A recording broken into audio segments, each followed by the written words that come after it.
We're back in studio. Our conversation in the first hour, we are discussing the real estate industry. Now we are on to the next hour. And I told you these, the United Nations Environmental Assembly is taking place next week here in Nairobi. Close to 6,000 delegates from around the world will be coming over here to deliberate on issues around climate change. And this is coming against the backdrop of the COP28 that was held in Dubai at the end of last year. So it will be also taking stock of what exactly happened in Dubai and, of course, what is expected to happen in Baku, Azerbaijan in December this year. My team of experts are in the house to help us digest this topic. And I'll start with my immediate left. This is Dr. Mithika Mwendwa. He's a Executive Director of Pan-African Climate Justice. He's a regular face on this show, and so he's joining us this morning. Thank you very much, Dr. Ali, for your time. Thank you. Thank you very much for inviting me to this first meeting, conversation of the year. Very good. Thank you. Thank you. And we also have Antek. She's a Climate Justice Coordinator at FEMNET. Thank you very much indeed, Anne, for your time. Thank you, Brian. Asante sana. And next to Anne, we have Dancliff Mbura. He's a Partnership Coordinator at Action Against Hunger. Thank you. Happy New Year. It's your first time here, right? It's my first time. Very good. Welcome to the show. Is it too late to say Happy New Year? Well, is this not? Because we only have 1.5 months. Thank you. Yeah. Thank you for coming. I want to start with Dr. Mithika Mwendwa.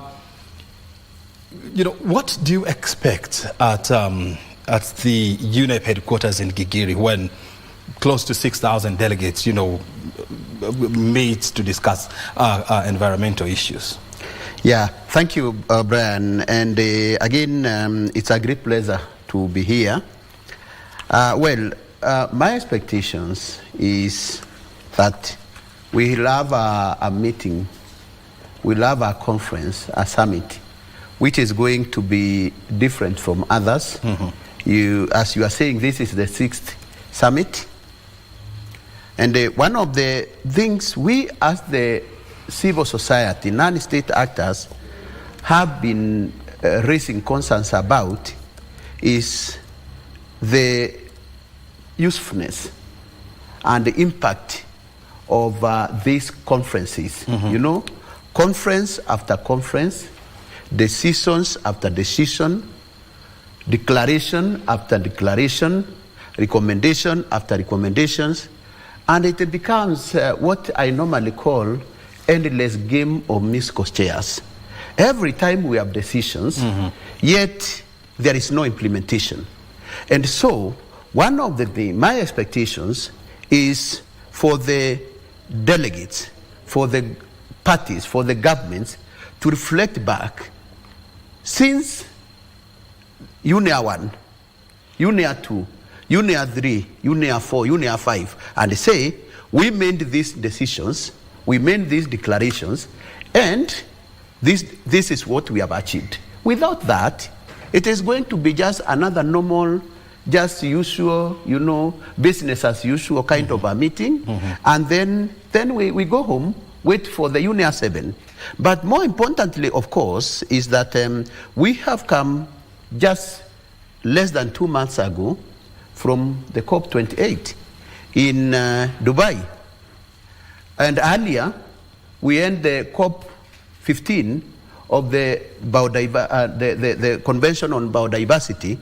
And all these are issues which are going to be discussed here. Mm-hmm. Climate change, biodiversity, pollutions, plastics, and how they're impacting on the planet.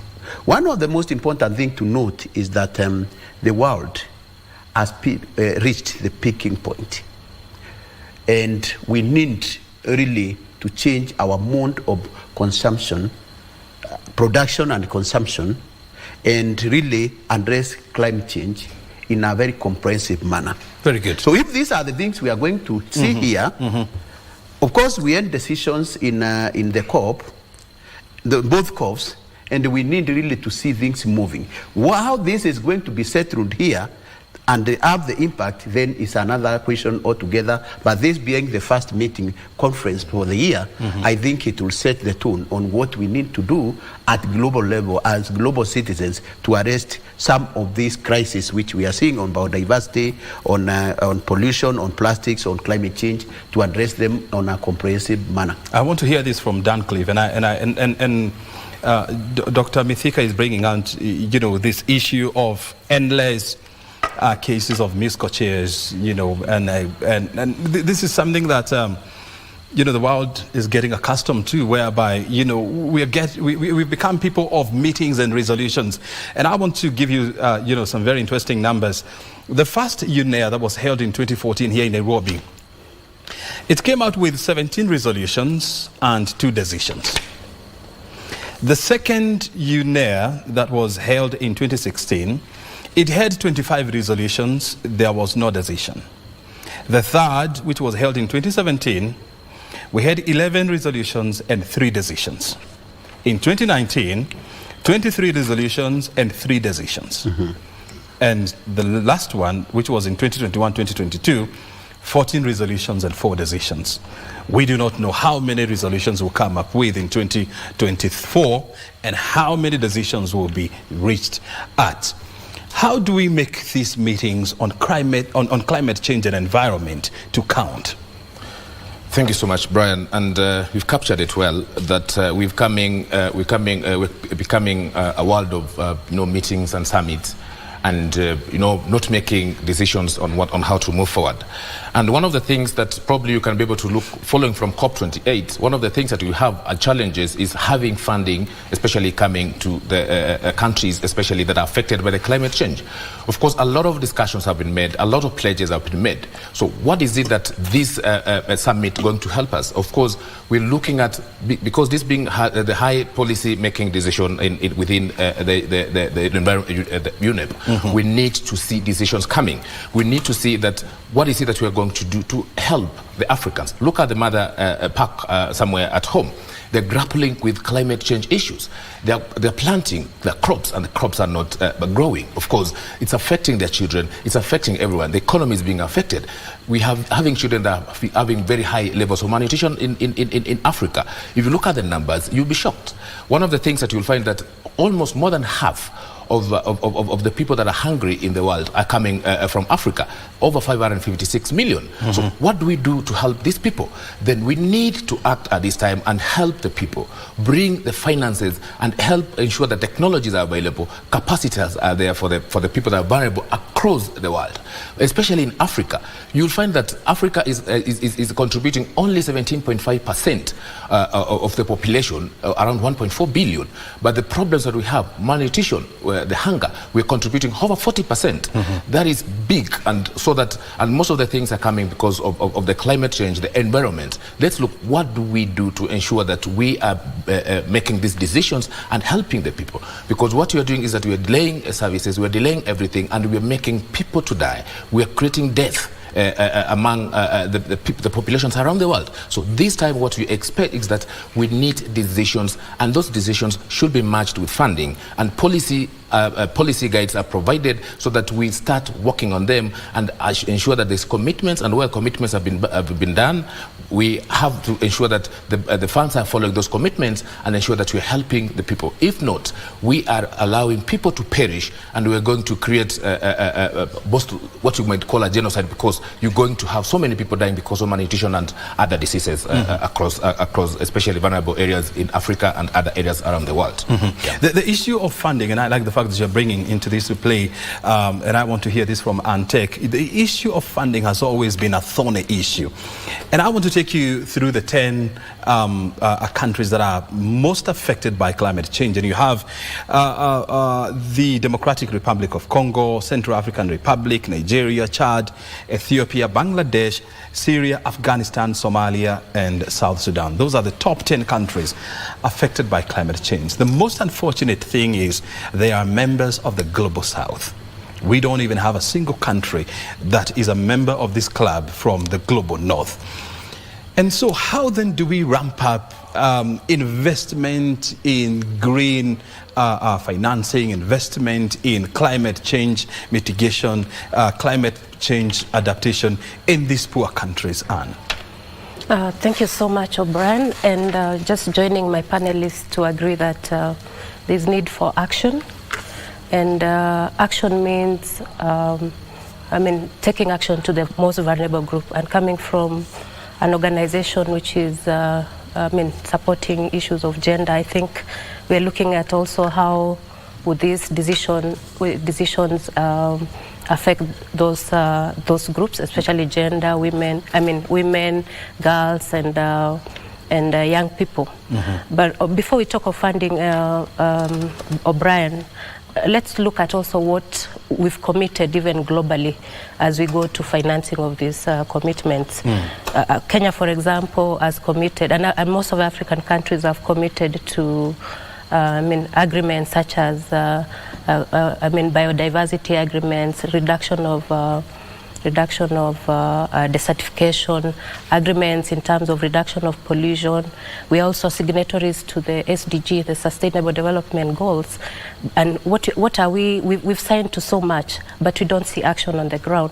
And action would then mean, Brian, devolving or taking these grants to financing the most vulnerable groups from the countries you mentioned. We came from COP, like you said, and there were a lot of commitments that were made in terms of financing on climate action. Look at the loss and damage that most of the countries pledged to.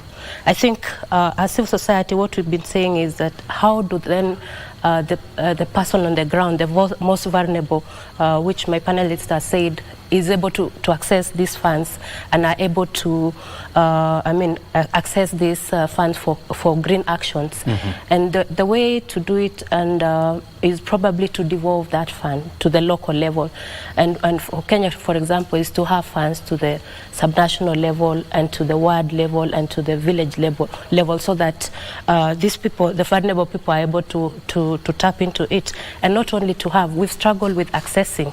You know that most of these funds are not easily accessible. Mm-hmm. For example, if you want to access the Green Climate Fund, there are processes in terms of developing proposals, of which very few organizations are able to do that. So you can imagine the person at that village level, how are they able to tap into? And has this been done by default or by design? It could be by design, and we don't know for what reasons, and that's why the voice of civil society is very key. Mm-hmm. To ensure that we speak out and ensure that accessibility of that fund is possible. Mm-hmm. Dr. Mwendwa, Mithika, there are three issues that are going to be discussed in the UNEA6, and you're starting with climate change, nature and biodiversity, loss and pollution and waste.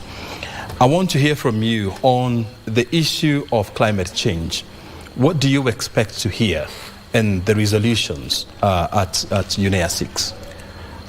Thank you. I know there will be the review of the COP28, where key outcomes in Dubai were, and we are celebrating, but I'm not personally celebrating the loss and damage fund, because everybody is saying we reached a decision and we have a fund now, but Antec is here and she can tell you how long it will take for those women to access that fund. Even access modalities are yet to be even defined as we speak now, leave alone even the negligible, amount which was there compared to what is required really to address loss and damage.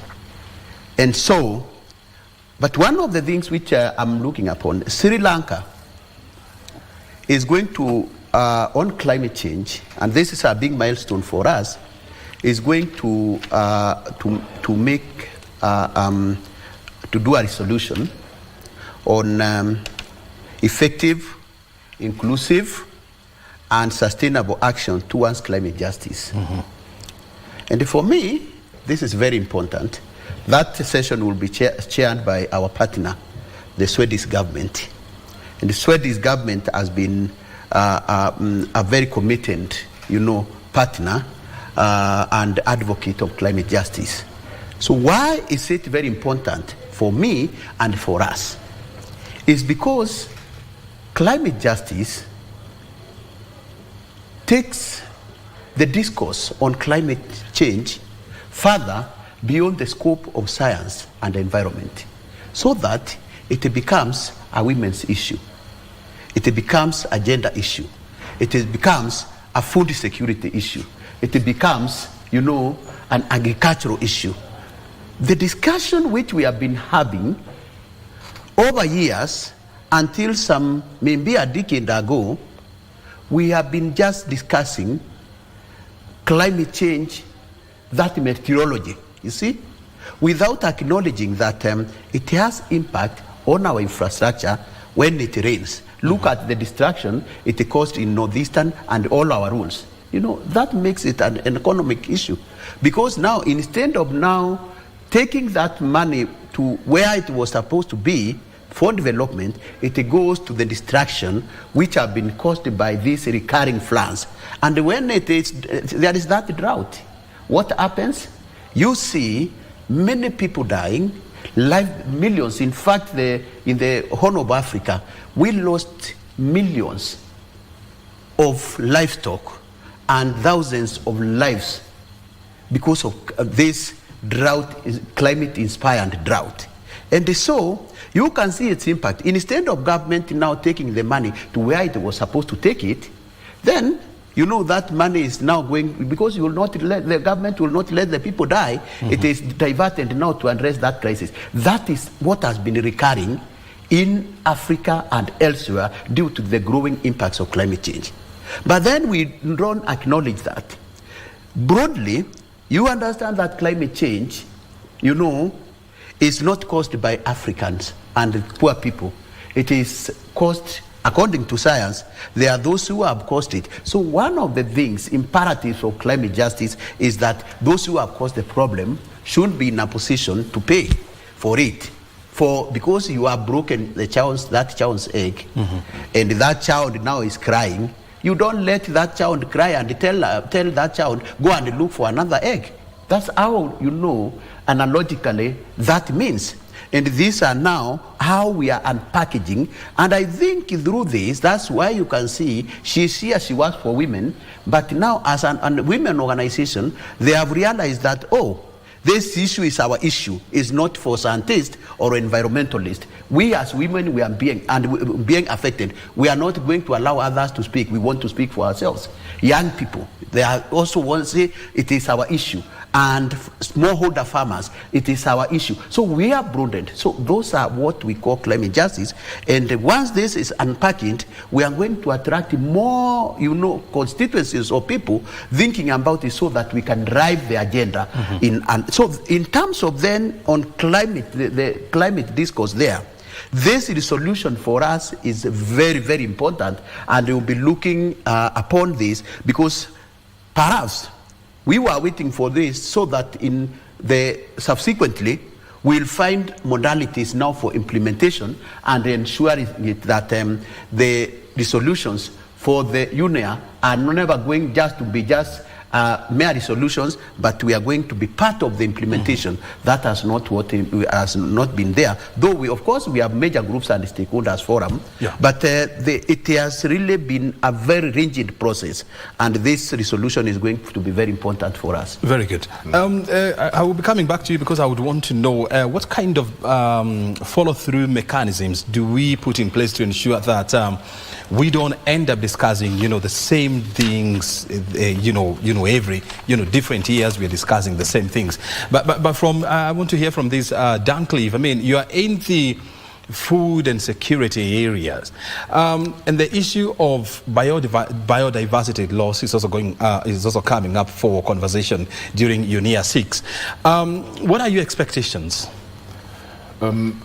We want to look at exactly like we want to see that there is a protection of biodiversity. We want to see that because also we depend on nature to produce food. So we want also to see that there is that sustainable production and of course to ensure that we also do not create losses to the environment. So we want to see investment going to ensure that food security, there's improvement in food security. And one of the things that we're also trying to say that let's break these things down and say what exactly do we want. For example, somebody in Marsabit is having conflict with a neighbor because of water. So we are even setting neighbors against themselves. So how do we ensure there is water that is sustainably available for the people of Marsabit? So how do we see the people of Isiolo all the way to Mandera? So what is it that we want to do? For food security, it means water security also. So like as an organization as Action Against Hunger, one of the things that we are also looking at is to ensure that as we look at the environment, as we also work on the protection of the environment, we also enhancing anticipatory action. One of the things is that to ensure people understand. For example, you can be able to tell people that looking at as we destroy the environment, we can also see that the severity of drought is coming. So there's discussions around how do we protect the environment. But of the biggest importance here is how do we ensure that there's access to these resources, especially the water. So how do you ensure that there's sustainable water accessible to the people? People's livelihood are going, like what Dr. Mithika said.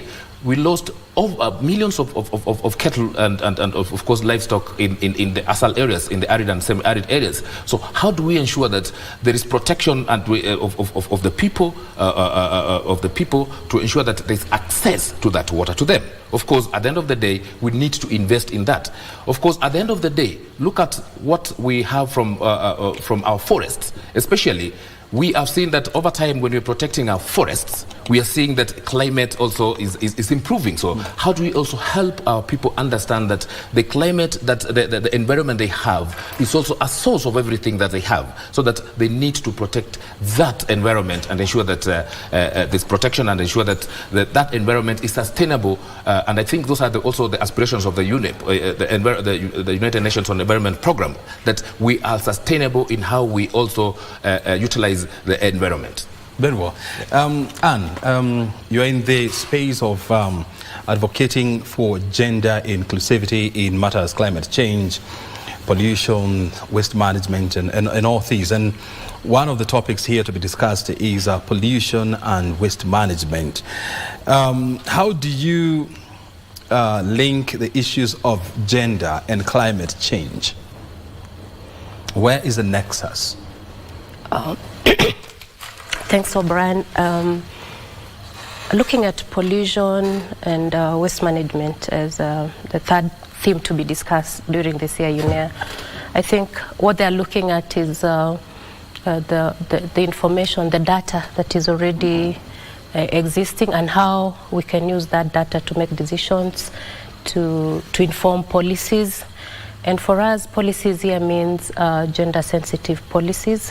How is this data that we have then would address issues of gaps within waste management and pollution, and it should be gender-sensitive. And also, when you talk about gender and climate change, Dr. Mithika mentioned about us contributing least to the climate change. But as women, or as women within the region, especially in Africa, we are talking about thousands of women being affected by climate change, in a sense that these are the people whom we depend to look for water, to look for fuel, to look for food when these disasters strike. You find that most of the women are are employed or depends most on the agriculture sector, like what my colleague said, especially on food security. These are the people who are majority employed or depends most on agriculture. Women in Africa also, I mean, they are caregivers, like they care for the sick, the disabled when these disasters strike. But you find that they're less informed when it comes to climate change issues or even waste and pollution issues. They don't have the financial, like we said, to tackle these climate change issues. So our our priority or our things, what we are looking forward to this UNEA is ensuring that even the decisions are made in terms of pollution, climate change, are gender sensitive. I mean, if there are any, anything that is coming out from the UNEA, then the issue of gender should be included. And when you look at the 3 issues that are going to be discussed, on climate change, biodiversity laws, and pollution and waste, do they capture the challenges that women are facing in the world today? O'Brien, we just came from the AU summit in Addis, where heads of states were meeting to discuss issues in Africa. And I think we need to be bold and brave to really highlight what are these real problems before even we go to issues of climate change, pollution and waste management. Look at most of the African countries. They are now struggling with issues of debt. They are struggling with climate change. They are struggling with not good education. I think the theme for this year was looking at education and in Africa. But before even we address issues of climate change and pollution, have we addressed the key issues that is facing the region? And I think once we address that, then we'll be able to tackle these environment issues. And like Dr. Mithika said, is how we then are able to prioritize. We have priorities in terms of education, in terms of healthcare, in terms of basic even food. But how do we then prioritize environment, even as we struggle to put budgets on the key sectors? Daktari, you see, when you look at since the first UNEA in 2014, there has been 90 resolutions that have been passed so far by the 5 UNEAs, and this is going to be the 6th one. We do not know how many resolutions will be passed this time around. How then do we build on these resolutions to ensure that we follow through on the resolutions and ensure that they are applied and they are effected to the letter? This is the conundrum which we have in all the global geopolitical interactions, and how we address the critical issues affecting the global citizens. As I mentioned, we have a problem with the resolutions which are never implemented, and in fact this can even trickle down even at our country level, where you go to the ministries, you find a lot of policies and the strategies are just lying in the shelves of government ministries without implementation. So this is not a problem of UNEP only. It is our global problem, and we need to ask ourselves. I'm a public policy practitioner, and resolutions and decisions are policies. They are frameworks, and they require implementation. So the question we have to ask ourselves as a people, both even at national and international level, in institutions like African Union, like the UN, ask ourselves, what is the relevance of every time having these resolutions without implementation? Is there a better way we can do them? Do we really, are we sure that we do them the right way? Because one of the things in public policy making process is that it has processes. One of the processes is consultation. Do you really involve the people? Because at the end of the day, the implementation will be done by not the people who do it, but really the owners, the consumers of these policies. And so what happens is that we do them very well. They are done by consultants, and at the end of the day, there is no ownership. So the issue of ownership is one most important aspect. So do countries own this, or you just go because there is a UNEA, a country delegation just goes there, participates and it ends there. So that's point number one. Number two, he mentioned, is it for, there is what we call MOI, not the President MOI, but means of implementation. MOI. Policies are supposed to be followed by means of implementation. First of all, legal frameworks in countries of implementation, and also at resources, human and resources like finance. So do we have that? If we have a resolution like this I'm mentioning about climate justice, have we quantified how much it will cost for its implementation? Or because Sri Lanka thought that it wants to be a champion of climate justice, they just want to propose a resolution which will go there. So one of the things which we need to do is really to be intentional on whom are we doing these policies? Whom are we doing these resolutions? And do we have the resources to do that? And the resources, by the way, is provided by the people, by governments, by philanthropies, by private sector, and everybody. Yep. So if we are able then to identify and ensure that we have the whole process of policy making and decision making, that we know that we have ownership, I believe that it is going to be done. But as I finish, the role of the people, civil society for instance, is very important. So do we feel sufficiently involved when they are doing it? How much, like this resolution from Sri Lanka, how much are we practitioners on climate justice have been consulted? I was privileged to get the draft resolution because we work with some partners who asked me about it. So I think we need really to look at the way we do our laws, the way we do our policies, the way we do our strategies. We need them, the ownership, to build ownership for the people. Once that is done, I think we are going to get them implemented. Gentlemen, because we have to wind up and go to State House, I want to give Dancliff and take a minute each to give us your final closing remarks. Thank you for the invitation, and we're happy as Action Against Hunger. We're more on elimination of hunger and malnutrition globally. So we want to see that because the climate change has been discussed more, but nutrition has not found its way well into the climate change and the discussions in the UNEA.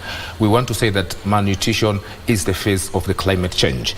All the biodiversity issues that we are seeing, the pollution and everything, but malnutrition is the face of it. Let's invest in that. Look at all the programs that support to improve good nutrition, food security, water security, gender, like my sister here, everything, so that we are able to uplift the man globally. Very good. Brian, I think the theme for this year is looking at inclusive multilateralism in addressing the three issues. But to address the three issues, I think because of the nature of the issues you're addressing, like water, which are transboundary, like forests, which are also, which are beyond even a country or within a country, beyond borders, within counties. So I think, like I said, it's to address issues that would then impede, a transboundary approach to addressing pollution and biodiversity, like peace and security. But looking at also the issue of environment in Kenya, I think it's a collective role for each and every one of us.